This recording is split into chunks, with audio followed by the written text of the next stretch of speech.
ठीक उसी समय जब उसे इसकी ज़रूरत थी। और इसका एक उदाहरण है अप्रैल 1985 में, जब वह डेविड फासोल्ट के साथ सऊदी अरब में थे। वे लोग नज़रबंद थे। अब मुझे लगता है श्रीमान फासोल्ट को रॉन की तुलना में ज़्यादा आज़ादी थी, क्योंकि रॉन पहले जेल जा चुके थे। तो रॉन को एक कमरे में ही रखा गया था और उनके पास देखने के लिए सिर्फ एक टीवी था, और वह बस वहीं बैठकर टीवी देख रहे थे जब तक कि उन्हें बुलाया नहीं गया।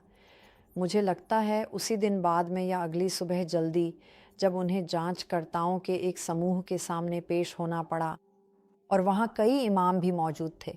वे लोग उनसे सवाल पूछने वाले थे, और सवाल यह थे कि अल्लाह ऐसा क्यों करेंगे और वैसा क्यों करेंगे। रॉन ने कहा कि उनके दिमाग में कुछ आया।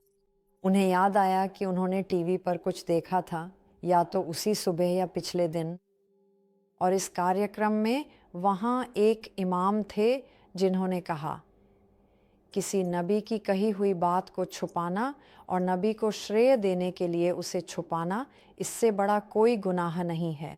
अब मैं करूँगा, मैं इसे उद्धृत नहीं कर सकता, लेकिन मैं इसे ढूंढ सकता हूँ और स्क्रीन पर दिखा सकता हूँ कि इसमें ठीक ठीक क्या लिखा है। और जब रॉन ने यह कहा तो उन्होंने उन इमामों की ओर देखा और कहा, क्या मूसा अल्लाह के नबी नहीं थे? और उन्होंने कहा कि वे सब एक दूसरे की ओर झुकते हुए कह रहे थे, हाँ हाँ हाँ हाँ हाँ। और उस समय हर कोई बस उसे घूरने लगा, क्योंकि दुभाषियों ने उसकी बातों का अनुवाद नहीं किया था। उन्होंने जो कहा था वह उन्होंने अपनी भाषा में सुन लिया था।